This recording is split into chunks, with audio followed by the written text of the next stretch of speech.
Mungkin ada yang nak tanya, projek kali ni kita orang tanam pokok apa? Jom Bunny Grass spill rahsia landscape VIP ni. Yang tinggi susun berderet tepi dinding bata tu namanya pokok Garcinia subelliptica. Bentuk dia tumbuh menegak, jimat ruang dan paling penting, daun dia sangat susah luruh. Memang ngam. Kat bahagian depan pula, kita orang naikkan seri dengan pokok Dracena Draco. Siap dikelilingi pagar bulat dari rimbunan bunga Wrightia antidisenterika.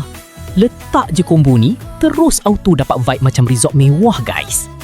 Bila susunan pokok dah settle, kita orang terus pulun buat groundwork, pasang weed mat, tambak pasir, ratakan dan mampatkan guna mesin compactor ni supaya lantai betul-betul padat dan tak mendap bila hujan.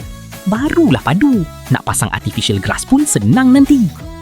Kombinasi pokok eksklusif dengan rumput premium Bunny Grass ni memang confirm letup.